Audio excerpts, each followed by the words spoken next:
Surgiu festiva e brilhante, espargindo diva luz, a estrela dos reis magos, anunciando Jesus.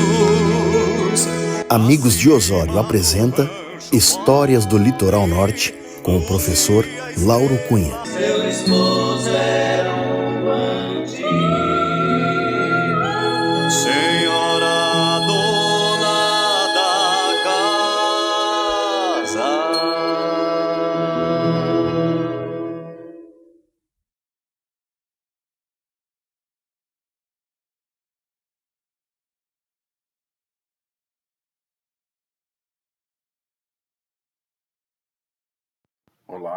Olá, bom dia. Eu sou o Lauro e vamos ver então o capítulo 3, o terceiro capítulo de uma série de dezenas, né? História não tem fim. Eu imagino estar me dirigindo àquilo que a gente chama de público geral, que são as pessoas que gostam de história, porém, se existe aí algum aluno do curso de História que pense em fazer o seu TCC sobre algum tema da história do Litoral Norte, e é só assim, que queira trocar alguma ideia, ou precise de alguma bibliografia ou trocar uma ideia em relação às fontes, né? Eu tenho bastante coisa, daí é só entrar em contato comigo, tá? O terceiro, no último capítulo, a gente encerrou no ano de 1705, né? E a gente combinou assim que a gente deixaria um marco para, a partir dele, seguir no próximo capítulo. Então, o que aconteceu em 1705 a gente vai ver em seguida agora, e eu preciso fazer duas observações sobre esse capítulo que se chama Os Primeiros Tropeiros, de 1718 a 1738. Primeira observação em relação ao termo tropeiro. Aqui em Maquiné, no Vale do Três Forquilhas, Três Cachoeiras, Morrinhos do Sul, Mampituba, Torres, o pessoal me diz assim, o meu avô foi tropeiro. Daí eu pergunto mais detalhes e eles se referem ao avô que foi tropeiro como tropeiro de mulas, que levava e trazia mercadorias aqui para o Planalto, São Francisco de Paula, Cambará do Sul. E quando eu escrevo meus textos, eu não me refiro a esse pessoal como esses trabalhadores, esses agentes, como tropeiros. Eu me refiro a eles como comboieiros, caravaneiros de mula, né? Porque é verdade que um conjunto de 10, 12, 15 mulas cargueiras, elas formam uma tropa. Mas, na verdade, a mercadoria é aquilo que a mula carrega. E eu particularmente, uso tropa quando o animal é a mercadoria, né? E então a gente pode ter tropa de bovinos, tropa de cavalos, tropa até de mulas, inclusive, quando a mula for a própria mercadoria, tropa de porcos, tropa até de perus existe, né? E então eu não uso o termo tropeiro para esses profissionais. Eu uso comerciantes, eu uso outro termo, mas não é errado, né? Tem historiadores que falam tropeiros de mula para esses comerciantes aí. Não está errado, mas eu particularmente não uso, né? O outro sentido que pode ter o termo tropeiro é em relação ao homem de negócios, ao capitalista, ao homem que é dono da tropa. né? E ele não precisa necessariamente estar presente na tropeada, no deslocamento dos animais da manada. E quando se diz assim, por exemplo, os tropeiros foram se adonando das terras ao longo das rotas por onde eles deslocavam os animais. É claro que, nesse caso, o tropeiro é o homem de negócios, né?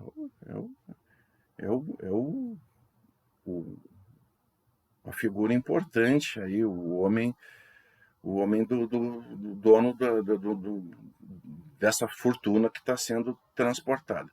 E no terceiro sentido de tropeiro, daí que se pode usar, daí é a classe trabalhadora propriamente dita, né? É o companheiro que está lá em cima do cavalo, correndo riscos. Não é fácil, né? No caso desses que eu vou falar agora, deslocar manadas de animais chucros, né? Muito perigoso, um estouro de manada, e muitos morreram, inclusive.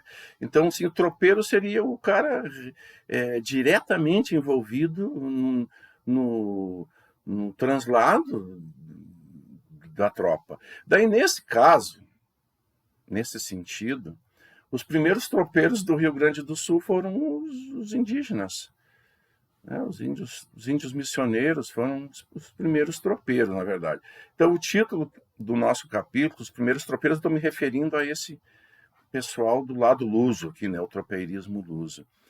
E essa foi a primeira observação, então, que eu tinha que fazer em relação ao termo tropeiro. A segunda observação é o seguinte: esses animais que vão ser apropriados pelos tropeiros lusos, tropeiros lagunenses, paulistas, portugueses, brasileiros, eles não são como se dizia na época e como alguns historiadores dizem até hoje, não são animais da natureza, animais silvestres, né? Não vejo assim. Esses animais, eles são dos índios guaranis, dos missioneiros. E quando se diz que foi a natureza que criou esses rebanhos fabulosos, é verdade que a natureza contribuiu, sim, com pastagens interessantes, boas pastagens, aguadas, né? Boas aguadas. Mas esses animais somente se reproduziram na maneira fabulosa como se reproduziram em progressão geométrica, porque houve uma intervenção humana, assim. Eu já falamos no capítulo anterior que os bandeirantes arrasaram com o primeiro ciclo missioneiro, com aquelas primeiras 18 reduções que os jesuítas estavam tentando erguer aqui no Rio Grande do Sul. E depois que eles arrasaram as reduções, esses animais, segundo dizem, e eu não concordo, esses animais ficaram aí livres e vieram a se reproduzir da forma como se reproduziram. Não é verdade. Os índios guaranis, os índios missioneiros, vinham do lado de lá, da margem direita do Rio Uruguai, atravessavam para o lado de cá e praticavam esse manejo. Eles cuidavam desses animais. O que se pode chamar de manejo até nem é a criação pecuária propriamente dita, mas esse manejo, essa intervenção dos guaranis, ela se dava de muitas formas. Por exemplo, quando um rebanho cresce e ele precisa se dirigir numa determinada direção e ali tem um rio, os animais não vão atravessar esse rio por conta própria. Então os guaranis atravessavam os animais para o outro lado, né?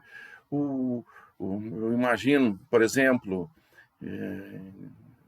uma praga que existia aqui que eram os tigres. Na documentação aparece os tigres. Na verdade eram as nossas onças. Onça pintada, onça preta, onça parda, o nosso leãozinho baio. Esses felinos grandes, eles faziam estrago, principalmente entre os bezerros, né, os novilhos. E os índios, quando determinada região estava impregnada, infestada desses predadores, os índios davam um jeito, né, matavam essas onças. E os índios também semeavam vacas, né? Pegavam, de preferência, vacas grávidas, uma parcela dos rebanhos e plantavam lá em determinadas pastagens que estavam vazias. né?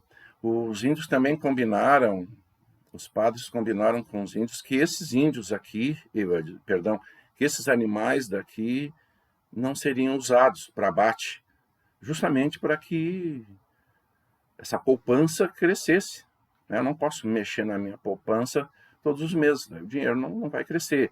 Então eles combinaram, olha, esses animais aqui da margem esquerda a gente não mexe, justamente para que os rebanhos possam crescer. E principalmente, quando se fala em manejo indígena, só o fato deles circularem por esses animais montados a cavalos, gritando, dando ordem, né, é para que os animais não se desacostumassem com esta visão do homem cavaleiro dando ordens, porque quando fosse necessário deslocar essas manadas, esses animais obedecessem. Então eles não eram animais selvagens, eles eram animais chucros, mas não selvagens.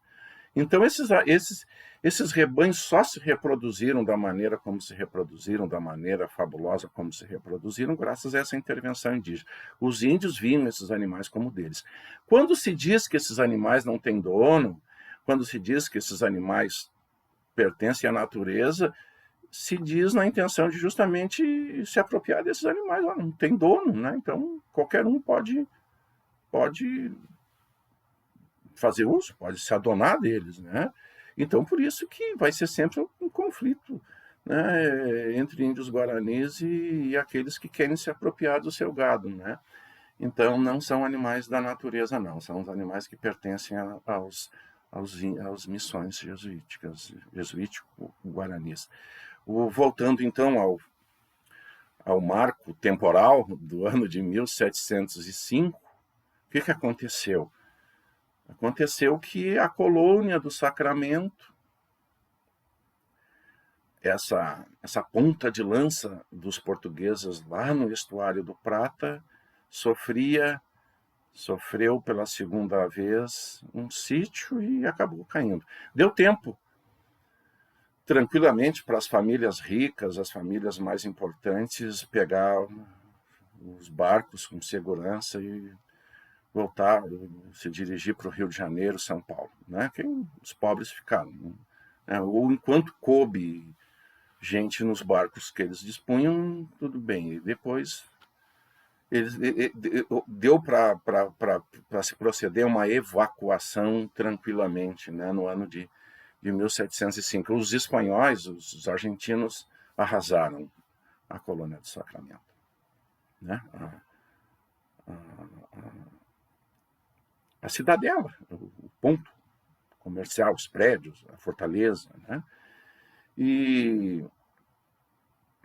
os nossos capítulos aqui de história do litoral norte, eles têm essa preocupação de inserir a nossa história aqui local com o que está acontecendo na volta, inclusive na Europa, né? Com o contexto regional, nacional, internacional, a gente tem que contextualizar e inserir a história do litoral norte nesse todo que está na volta. Mas veja bem, olha que coisa interessante. 10 anos depois da queda da colônia do Sacramento, lá na Europa, na cidade holandesa de Utrecht, houve muitos tratados entre os países europeus que tinham domínios coloniais, como a Holanda, como a França, como a Inglaterra, a Espanha, Portugal, fizeram um rearranjo de fronteiras, né? No que interessa aqui para nós, o que vem ao caso aqui, é que entre Portugal e Espanha, um dos itens lá do Tratado de Utrecht determinava que a Espanha tinha que devolver para Portugal a colônia do Sacramento, né? A devolução, propriamente dita, se deu em 1716, mas já em 1715 já era certa, 10 anos então depois da queda. E o governo português mandou o pessoal da vila portuguesa mais próxima da colônia do Sacramento ir lá dar uma olhada em que condições estava, né, a fortaleza arrasada, a cidadela arrasada. A vila mais próxima portuguesa da colônia do Brasil era Laguna, Então, assim, sempre quando se fala do vínculo Laguna com Colônia do Sacramento com Laguna, nós estamos aqui inseridos o litoral norte está aqui inserido no meio dessa ligação terrestre, né? E os portugueses queriam muito, né, de fato, efetivar um vínculo terrestre aqui entre Laguna e a Colônia do Sacramento. Não tinha nada aqui no meio, não tinha nada, né? Então, o administrador de Laguna, em 1715, manda um pessoal lá na Colônia do Sacramento. Eu vou falar muito aqui em datas e em nomes de pessoas. O administrador de Laguna era o Francisco de Brito Peixoto. Já adiantamos alguma coisa dos Brito Peixoto ali em Laguna no capítulo passado.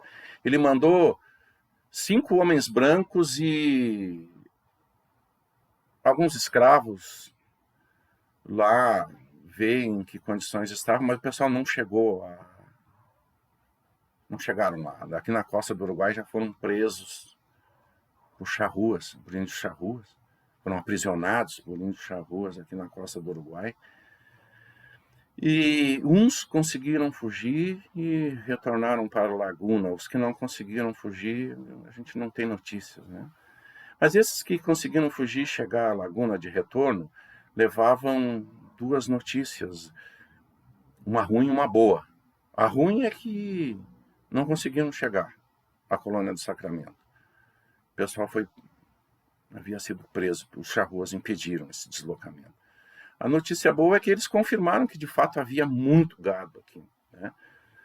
No litoral sul do Rio Grande do Sul, e na costa uruguaia e para dentro, para o interior do continente, a notícia era de que havia muito gado, né?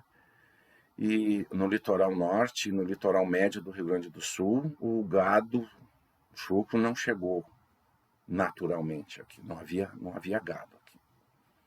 No litoral sul, sim.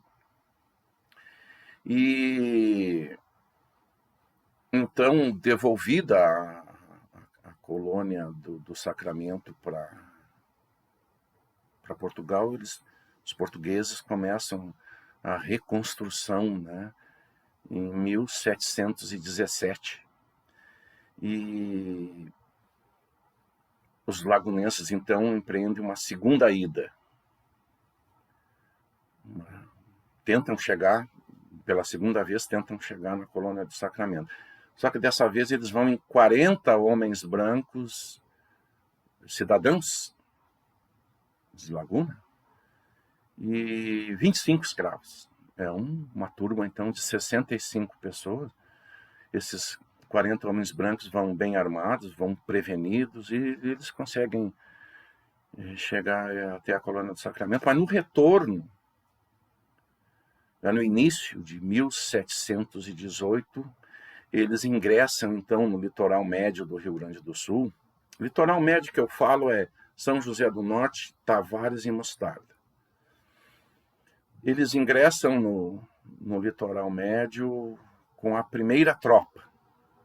Pela primeira vez, os portugueses, no caso aí os lagunenses, então, deslocam, se apropriam dessa primeira manada, dessa primeira tropa. Então,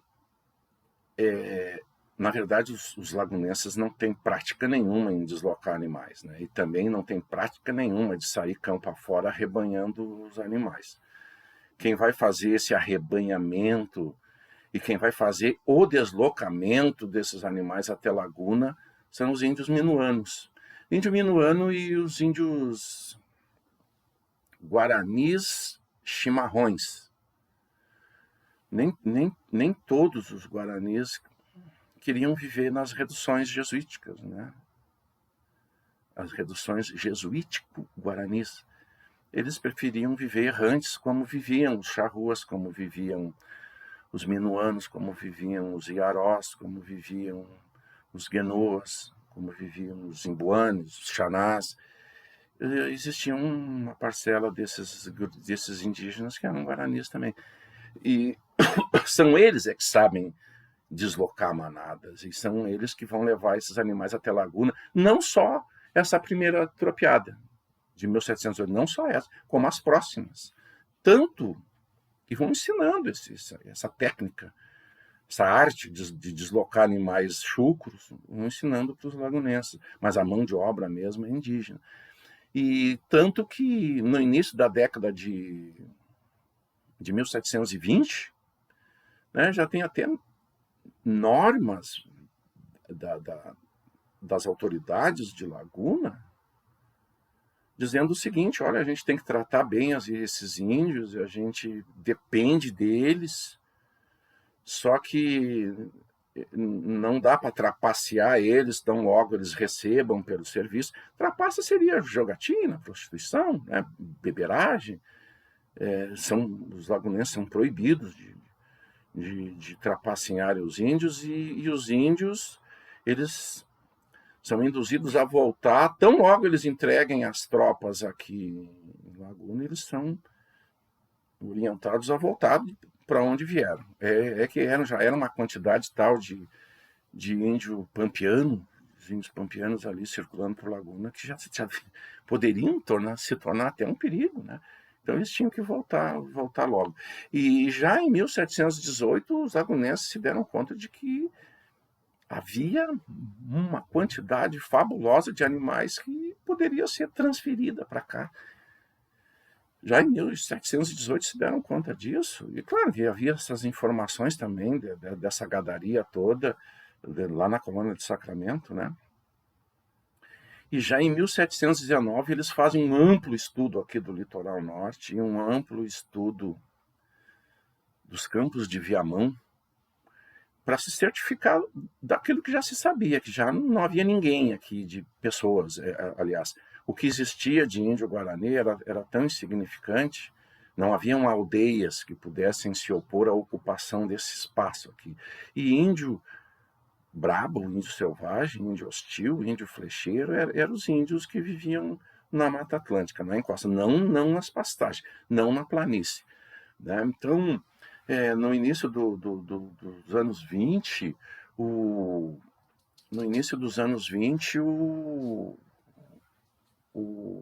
esse negócio do gado havia se tornado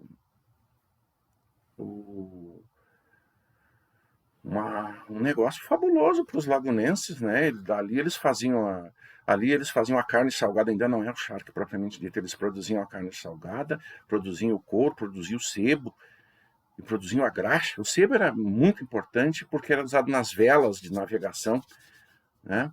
E já em 1721, o Francisco de Brito Peixoto foi promovido a capitão-mor, né, e com a ordem de expandir a fronteira, os limites da vila de Laguna até o desaguadouro da Lagoa dos Patos, né, onde tem um canal que hoje a gente chama Canal de Rio Grande, né, e em 1725, então, os historiadores do Rio Grande do Sul conhecem bem a tal de Frota de João de Magalhães. Ele era genro do Brito Peixoto, o João de Magalhães, e ele se desloca, então, com 31 homens, lá para a Barra, para militarizar a Barra, né? A partir de 1725, então, os portugueses não mais poderiam admitir a entrada aqui no litoral médio de qualquer índio, de qualquer grupo indígena, e de patrulhas missioneiras ou de patrulhas espanhóis, de soldados espanhóis, né? E essa atalaia que se ergueu lá em São José do Norte também tinha a tarefa de facilitar a travessia dos animais, fabricando balsas de madeira para ajudar, e principalmente eles tinham a função também de reforçar a amizade com os índios minuanos. Os lagunenses precisavam dos índios minuanos, né? Não só para rebanhar o gado, como para levar até a Laguna, né?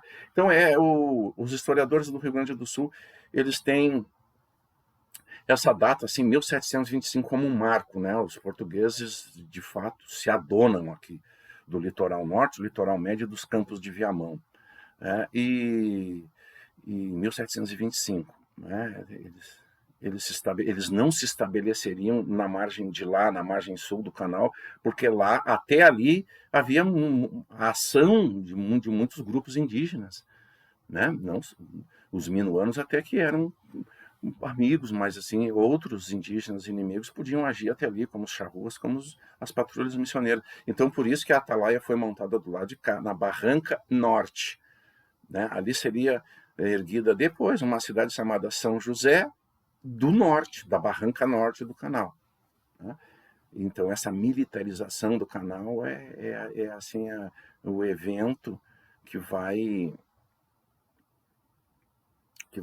na prática, né, abocanhar essa porção do território espanhol. 100% do território espanhol estava do lado da Espanha, né? Então, essa primeira porção, os portugueses abocanham. Em 1728, os paulistas, eles apostam na tese de que é possível levar esses animais também para São Paulo, Minas Gerais, né, para a feira de Sorocaba, em São Paulo, mas animais que seriam usados lá na extração do ouro em Minas, né? A mula, principalmente, era vital para aquele transporte lá. E então os paulistas, o governo de São Paulo queria criar esse caminho terrestre pelo Planalto para deslocar esses animais também lá para o Sudeste, né? E então é incumbido dessa tarefa o sargento-mor Francisco de Souza e Faria. Ele que teria que abrir esse caminho, e os lagunenses não simpatizam com essa ideia, porque o deslocamento de animais para São Paulo ia condenar a Vila de Laguna ao isolamento, o que de fato aconteceria. Então se cria ali um atrito entre os franciscos, né? O Francisco de Brito Peixoto e o Francisco de Souza e Faria.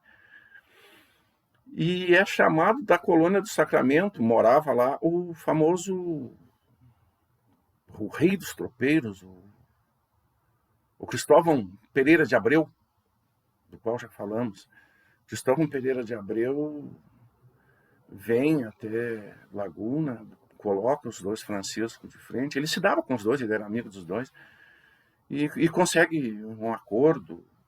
Os lagunenses continuariam com o negócio dos bovinos, e o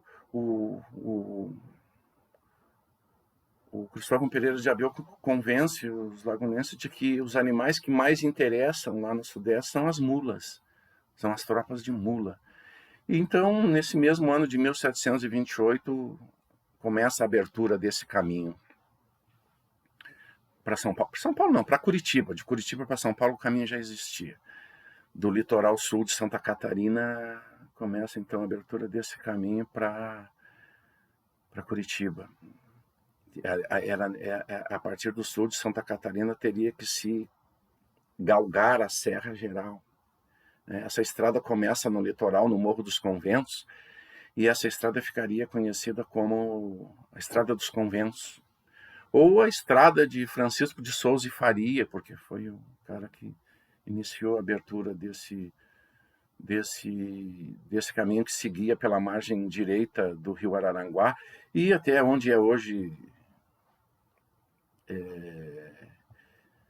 aquela cidade, me fugiu o nome, depois eu lembro, a cidade catarinense, seguia a Serra da Jacinto Machado, seguia até Jacinto Machado, e de Jacinto Machado, subindo pela Serra da Pedra, saía lá no Planalto Gaúcho, ali entre Cambará do Sul e São José dos Ausentes. Dali ia para Lages, e de Lages seguia para Curitiba.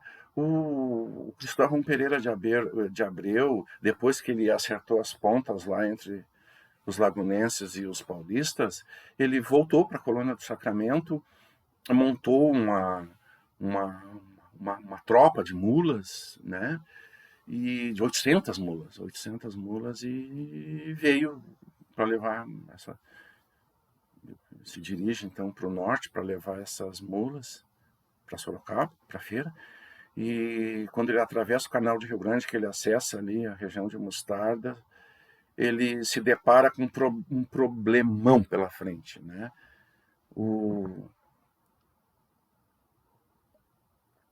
Cristóvão Pereira de Abreu é informado de que havia entre Mostarda e Arroio do Sal, mais ou menos, mais de 20 tropas estacionadas, sem saber o que fazer. As notícias sobre o caminho dos conventos eram muito desencontradas. Não se sabia se dava para subir, se não dava para subir. E, além disso, ainda havia uma ameaça indígena no Planalto. Quando o caminho chegasse no Planalto, teria um problemão com os índios missioneiros, porque eles já estavam criando gado também no Planalto, na Vacaria dos Pinhais. Então, o pessoal não sabia o que fazer, e o Cristóvão Pereira de Abreu ele se tornou assim, uma grande liderança não à toa. Ele era um cara de iniciativa, ele pegou 3 companheiros e foi lá em Araranguá para ver as condições do caminho e se decepcionou. Chegou à conclusão de que não tinha como subir com os animais por lá. Dali foi a São Paulo, falou com as autoridades, recebeu dinheiro, recebeu ferramentas, pessoal, armas, e retornou para refazer o caminho. Em 1732 já estamos, E o caminho só vai ser inaugurado mesmo em 1733. E o Cristóvão Pereira de Abreu, ele tem o direito de ir na frente, ele passa na frente de todo mundo, é ele que faz a dianteira, ele que inaugura o caminho com as suas 800 mulas. O Francisco de Souza e Faria fez um caminho muito mal feito, Até porque, quando foram inaugurar, o mato já tinha tomado conta de boa parte. E quando se fala assim na abertura do caminho, na verdade o principal é a subida da serra. É a parte que liga a planície com o Planalto. E essa que é a parte brava, a parte da subida. Então, em 1734, finalmente, o pioneiro, o que vai na frente, chega a Sorocaba, vende as suas mulas por um preço fabuloso. O Cristóvão Pereira de Abreu era um homem de negócio, ele sabia o que fazia. Depois, atrás dele, chegam as outras tropas, e o Cristóvão Pereira de Abreu vai a Minas Gerais visitar uma filha, e ele tem outros negócios por lá, E a colônia do Sacramento, enquanto Cristóvão descansa por lá, a colônia do Sacramento, que era onde ele morava, inclusive, a colônia do Sacramento, em 1735, sofre um terceiro cerco, um terceiro sítio. E o governo de São Paulo manda chamar o Cristóvão Pereira de Abreu e expõe para ele o problemão. Diz o governador para o Cristóvão Pereira de Abreu que a colônia estava sitiada, que do Rio de Janeiro partiria uma esquadra poderosa, bem armada, e iam desbloquear de qualquer maneira, como fariam de fato, conseguiriam fazer isso. E que depois de ter libertado a colônia do Sacramento, eles ainda iam aproveitar aquela esquadra bem armada e tentariam desalojar os argentinos do porto de Montevidéu. A cidade de Montevidéu ainda não existia, mas assim já havia ali um embrião no porto de Montevidéu. Essa esquadra tentaria desalojar os argentinos dali. E se caso não desse, existia um plano B, que seria criar um presídio um pouco mais ao norte, na saída da Lagoa dos Patos, no canal de Rio Grande. O plano B seria, então, se contentar com a criação de um presídio ali. Presídio não era prender pessoas, presídio, que eles chamavam, era um estabelecimento militar, um forte, uma fortaleza, um estabelecimento bem reforçado em áreas de fronteira. E o que tem de ver o Cristóvão Pereira de Abreu com isso? O Cristóvão Pereira de Abreu viria ao sul, retornaria ao sul, com a missão de criar uma infraestrutura mínima para receber esse pessoal do plano B, essa esquadra, né, do José de Silva Paz, que criaria então ali um presídio, caso não conseguisse tomar Rio Grande. Então o Cristóvão de Abreu ele vem para o sul, ele é nomeado coronel de ordenanças, e ele se desloca lá de São Paulo em direção ao sul, comandando mais de 100. Ele chegaria lá em Rio Grande com 160 aventureiros civis, como se dizia. Era gente boca braba, não eram militares, não eram nada, era gente da pesada mesmo, né? Ele vinha à frente desse pessoal, e ele veio pelo Planalto, veio por terra, e por um caminho que ele já conhecia, né? Ele chegou em Lages, ele poderia descer a serra e sair em Araranguá, por um caminho que ele tinha inaugurado 3 anos antes. Nós estamos no ano de 1736. E ele toma uma decisão, ele não desce pelo caminho de Araranguá, pelo caminho que ele inaugurou, pelo caminho que ele reabriu, e ele segue em linha reta. Ele queria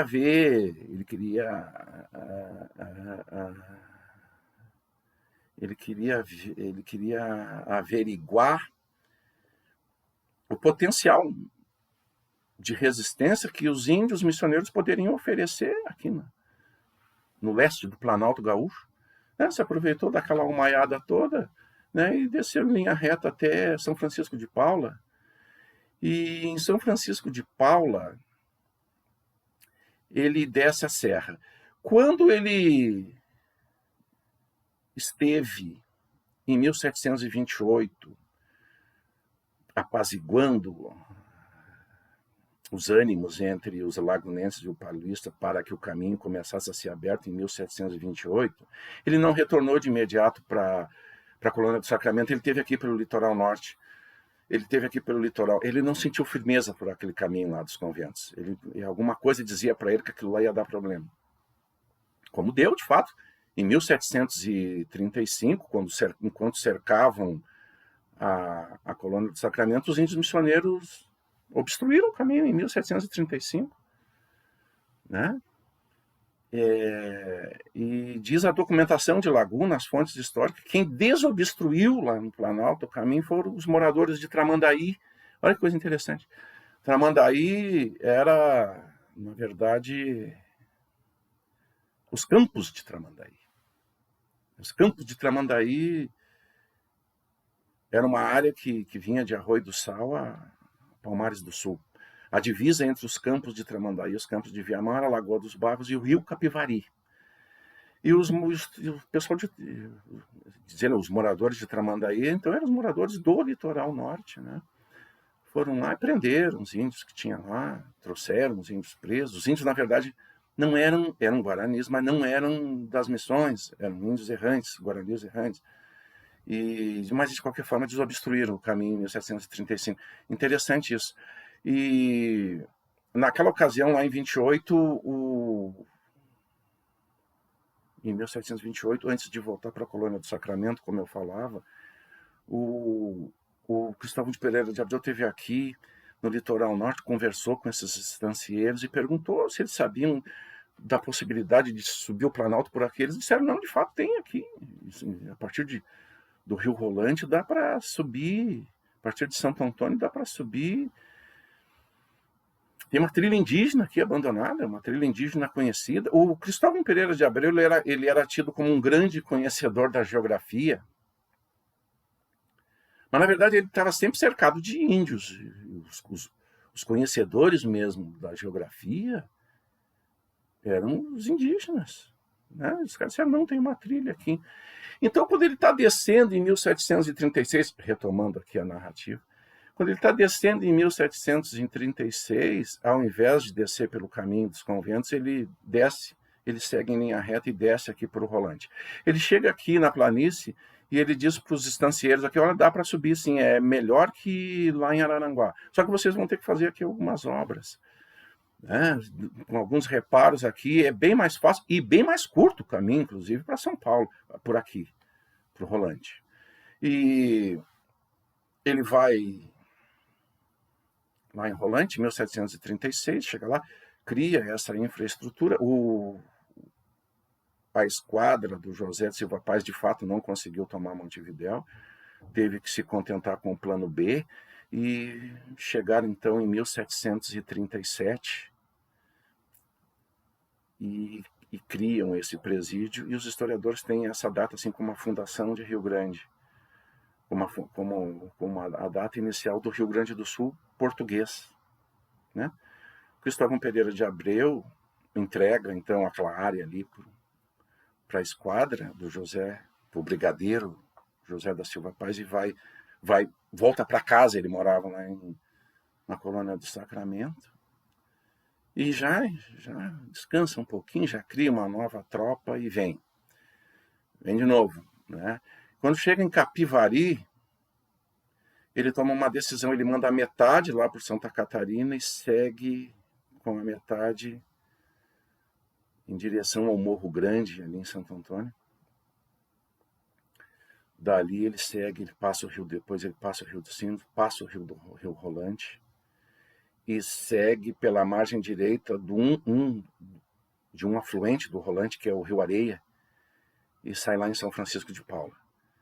Claro que São Francisco de Paula não existia, né? Mas sai lá onde é São Francisco de Paula hoje. Esse caminho qualquer um pode fazer. É só perguntar lá em São Francisco onde é que começa o caminho da Serra Velha. É atrás daquele hotel famoso, Cavalinho Branco, de carro. Então eu desci.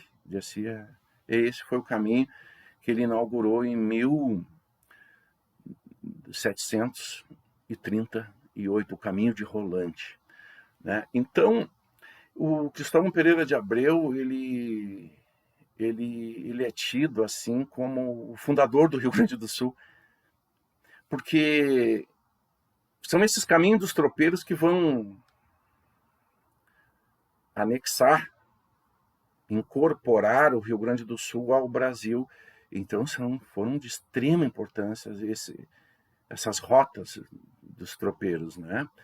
E quem quiser saber mais alguma coisa sobre esse caminho de Rolante, que foi inaugurado em 1738 pelo Cristóvão Pereira de Abreu, eu escrevi um artigo, né, muito bom, modéstia à parte, que foi publicado nesse livro aqui, Raízes de Rolante. E o estrago que esses caminhos dos tropeiros fizeram no mundo indígena, lá no Planalto, vocês encontram aqui nesse livro que eu escrevi, Índios Botocudos nos Campos de Cima da Serra. Tanto os livros que eu escrevi, quanto esses livros aqui da série Raízes, vocês encontram facilmente na biblioteca pública desses 19 municípios que compõem o Litoral Norte. São livros fáceis de encontrar, né? E, para encerrar, então, nós falamos aqui hoje de animais em trânsito, o Litoral Norte. Assiste a passagem desses animais. Esses animais entram no Litoral Norte, saem. Esses animais estão em trânsito. São animais que vão ser comerciados longe daqui. Mas, de qualquer forma, já começa a haver aqui uma ocupação das pastagens, porque diziam os tropeiros que a maneira mais rápida de tocar uma tropa é o mais devagar possível, porque esses animais têm que ir descansando, têm que ir se alimentando. Então, esses animais já vão fazendo uso das nossas pastagens aqui, mas eles vão ser comercializados fora daqui. No próximo capítulo, nós vamos ver os animais o início da criação dos animais aqui, né? O próximo são esses mesmos animais, mas assim, só que vão começar a formar áreas de criação aqui no Litoral Norte. Esses animais darão um uso econômico para o Litoral Norte, não só um uso de trânsito. O próximo capítulo vai se chamar As Primeiras Instâncias, o início da criação dos animais aqui no litoral norte. Então, até o próximo sábado. Obrigado, hein?